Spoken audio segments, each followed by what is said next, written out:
न्याय क्या है? What is justice? देखिए, ये एक ऐसा बुनियादी सवाल है जो हजारों सालों से बड़े बड़े दार्शनिकों को परेशान करता आया है। और यही सवाल प्लेटो की किताब द रिपब्लिक के बिल्कुल दिल में है। आज हम एक तरह के बौद्धिक दंगल में उतरने वाले हैं, जहां प्लेटो अपने जमाने के न्याय से जुड़े सिद्धांतों को एक एक करके तोड़ते हैं। जानते हैं क्यों? ताकि वो अपने खुद के क्रांतिकारी आइडिया की नींव रख सकें। तो चलिए शुरू करते हैं। तो मुद्दा ये है, प्लेटो यहाँ सिर्फ कोई बहस नहीं कर रहे थे, वो तो एक तरह से वैचारिक विध्वंस कर रहे थे। मतलब अपनी खुद की थ्योरी बनाने से पहले उन्हें उस वक्त की जो गलत धारणाएं थीं, उनके मलबे को साफ करना जरूरी था। ये सच की खोज के लिए उनकी एक बहुत सोची समझी स्ट्रैटेजी थी। अब इस बौद्धिक लड़ाई में समझिए कि 3 मुख्य विरोधी थे। सबसे पहला पारंपरिक सिद्धांत, मतलब जो पुरानी बातें चली आ रही हैं। दूसरा उग्रवादी सिद्धांत, जो कहता है कि भाई ताकत ही सब कुछ है। और तीसरा यथार्थवादी सिद्धांत, जिसका मानना है कि न्याय डर और स्वार्थ से पैदा हुआ बस एक समझौता है। तो मुकाबला शुरू होता है राउंड 1। यहां हमारा सामना होता है उस जमाने की आम सोच से, पारंपरिक नैतिकता से, और इसको रिप्रेजेंट कर रहे हैं सेफलस और पॉलीमार्क्स। ये वो आइडिया था जिसे ज्यादातर लोग बिना सवाल किए बस यूं ही मान लेते थे। तो सेफलस की परिभाषा बहुत सीधी सादी है, सच बोलो और अपना कर्ज चुकाओ। सुनने में तो एकदम सही लगता है ना? लेकिन यहीं प्लेटो अपना दांव चलते हैं। वो एक सवाल पूछते हैं, मान लीजिए कोई दोस्त अपना हथियार आपके पास रखकर जाए और बाद में वो पागल हो जाए, तो क्या अब उसे उसका हथियार लौटाना न्याय होगा? जाहिरन नहीं। ऐसा करना तो उसे या दूसरों को नुकसान पहुंचाना होगा। तो इसका मतलब ये हुआ कि न्याय को बस एक सीधे साधे नियम में नहीं बांधा जा सकता। तो अब यहाँ एंट्री होती है सेफुलस के बेटे पॉलीमार्क्स की। वो इस बहस में कूद पड़ते हैं। वो एक थोड़ी और कह सकते हैं चालाक परिभाषा लेकर आते हैं, पर सवाल ये है कि क्या वो प्लेटो की पैनी नजरों से बच पाएगी? चलिए देखते हैं। पॉलीमार्क्स का दावा है, न्याय का मतलब है हर किसी को वो देना जो उसके लिए सही है। मतलब दोस्तों का भला करो और दुश्मनों का बुरा। अब ये बात पहली नजर में तो बड़ी अच्छी लगती है, बिल्कुल आम समझ वाली बात है जो हम अक्सर अपनी जिंदगी में भी देखते हैं। लेकिन प्लेटो इस तर्क को भी बड़ी आसानी से तोड़ देते हैं। पहला सवाल, हम असल में जानते कैसे हैं कि कौन हमारा दोस्त है और कौन दुश्मन? दूसरी बात, हम अक्सर पहचानने में गलती कर बैठते हैं। कई बार जो दोस्त लगते हैं वो असल में दुश्मन निकलते हैं। और इसका नतीजा क्या होगा? नतीजा ये होगा कि हम न्याय के नाम पर ही किसी अच्छे इंसान को नुकसान पहुंचा बैठेंगे, सिर्फ इसलिए क्योंकि हमने उसे गलती से अपना दुश्मन समझ लिया। और ये था पारंपरिक सिद्धांत पर आखिरी और सबसे करारा वार। प्लेटो का तर्क यह है कि किसी को नुकसान पहुंचाने का मतलब है उसे और बुरा बनाना। अब सोचिए, न्याय तो एक अच्छाई है, एक गुण है, तो एक अच्छाई बुराई को कैसे जन्म दे सकती है? ये तो वैसे ही नामुमकिन है जैसे गर्मी से ठंडक पैदा हो जाए। इसलिए किसी को भी नुकसान पहुंचाना, चाहे वो दोस्त हो या दुश्मन, कभी भी न्याय नहीं हो सकता। तो अब आता है दूसरा दौर, और इस बार हमारा सामना एक ज्यादा खतरनाक प्रतिद्वंद्वी से है, थ्रेसिमेकस। वो एक ऐसा नजरिया लेकर आते हैं जो नैतिकता की पूरी धारणा को ही हिलाकर रख देता है। थ्रेसिमेकस का दावा एकदम सीधा और चौंकाने वाला है। वो कहते हैं, न्याय शक्तिशाली का हित है। मतलब न्याय और कुछ नहीं, बस ताकतवर लोगों का फायदा है।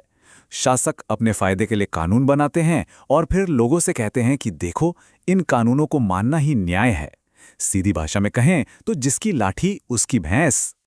और यहीं पर प्लेटो की असली प्रतिभा दिखती है। वो थ्रेसिमेकस की बात को उसी के खिलाफ इस्तेमाल कर देते हैं। वो कहते हैं, ठीक है, मान लेते हैं कि शासन एक कला है, पर किसी भी कला का मकसद उस चीज का भला करना होता है जिस पर वो काम कर रही है, न कि कलाकार का अपना फायदा। जैसे एक डॉक्टर मरीज का भला करता है, एक जहाज का कप्तान जहाज और उसके मुसाफिरों की सुरक्षा करता है, तो इसी तरह एक सच्चा शासक भी अपनी प्रजा का भला करता है, न कि अपना फायदा देखता है। लेकिन थ्रेसिमेकस इतनी आसानी से हार मानने वालों में से नहीं है। वो अपनी बात को और आगे ले जाते हैं। वो कहते हैं, अच्छा, अगर न्याय दूसरों का भला करना है तो फिर तो अन्यायी होना ही बेहतर है। अन्याय ही तो असली ताकत की निशानी है। थ्रेसिमेकस का दावा है कि अन्यायी इंसान हमेशा फायदे में रहता है, लेकिन प्लेटो इस बात को भी काट देते हैं। वो कहते हैं कि अन्याय तो अपने अंदर ही बंटवारा, नफरत और कमजोरी पैदा करता है। और वो एक बहुत मजेदार उदाहरण देते हैं। कहते हैं कि चोरों के गिरोह को भी अगर कामयाब होना है तो उन्हें आपस में तो न्याय से रहना ही पड़ेगा। अगर वो एक दूसरे के साथ ही अन्याय करने लगेंगे तो वो मिलकर कुछ भी नहीं कर पाएंगे।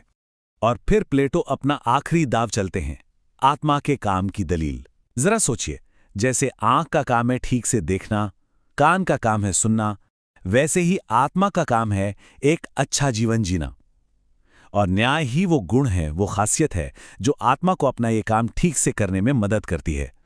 इसलिए एक न्याय करने वाले इंसान की आत्मा में सुकून होता है और वो खुश रहता है, जबकि एक अन्यायी इंसान की आत्मा हमेशा अंदर ही अंदर लड़ती रहती है और वो दुखी होता है।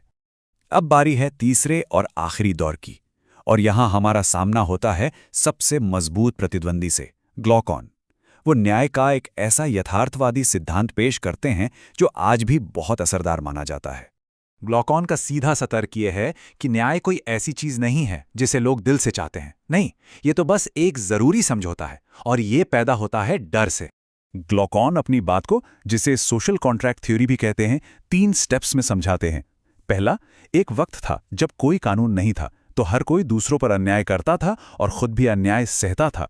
दूसरा, फिर लोगों को एहसास हुआ कि अन्याय सहने का दर्द अन्याय करने के मजे से कहीं ज्यादा है। और तीसरा, इसी दर्द से बचने के लिए लोगों ने आपस में मिलकर कानून बनाए और उन पर सहमत हुए। तो ग्लॉकॉन के हिसाब से न्याय क्या है? ये सबसे अच्छी और सबसे बुरी हालत के बीच का रास्ता है। सबसे अच्छा क्या है कि आप अन्याय करें और आपको कोई सजा न मिले, और सबसे बुरा कि आपके साथ अन्याय हो और आप बदला भी न ले पाएं। तो न्याय एक तरह से कमजोरों की ढाल है, जिसे वो सिर्फ इसलिए अपनाते हैं क्योंकि वो अन्याय करने जितने ताकतवर नहीं हैं। तो चलिए एक पल के लिए रुकते हैं और इस पूरे बौद्धिक युद्ध के मैदान को देखते हैं। प्लेटो ने एक एक करके 3 अलग अलग लेकिन तीनों ही गलत सिद्धांतों को पूरी तरह से ध्वस्त कर दिया है। चलिए इन तीनों हारे हुए सिद्धांतों पर एक नजर डालते हैं। पारंपरिक सिद्धांत, वो व्यक्तिपरक था।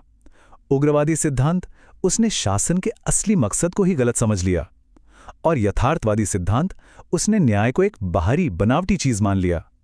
और यहीं इन सब में एक कॉमन प्रॉब्लम है।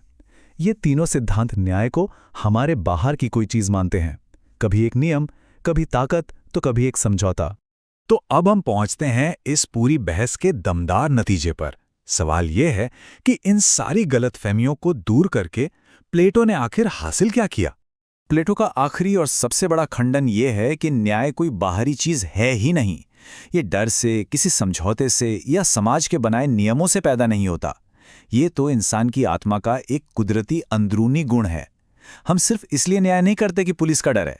हम न्याय इसलिए करते हैं क्योंकि एक स्वस्थ और संतुलित इंसान होना हमारे स्वभाव में है। तो इन सारी परतों को हटाने के बाद कि न्याय सिर्फ कर्ज चुकाना नहीं है, ना ही ये दोस्तों की मदद करना है, ना ही ये किसी ताकतवर की मर्जी है, और ना ही ये डर से पैदा हुआ कोई समझौता है। इन सबको हटाने के बाद प्लेटो अपने असली सिद्धांत की नींव रखते हैं, और वो सिद्धांत है न्याय आत्मा का आंतरिक सामंजस्य है। ये एक अच्छे से जिए गए जीवन का संगीत है, जहां हर हिस्सा अपना सही काम कर रहा है। और यहीं पर ये पूरी चर्चा हमें एक आखिरी सोचने पर मजबूर कर देने वाले सवाल पर छोड़ देती है। अगर न्याय सच में एक व्यवस्थित और सामंजस्यपूर्ण आत्मा का नाम है, तो ये 2400 साल पुरानी दार्शनिक बहस आज अचानक बहुत ज्यादा व्यक्तिगत हो जाती है। सोचने वाली बात है ना?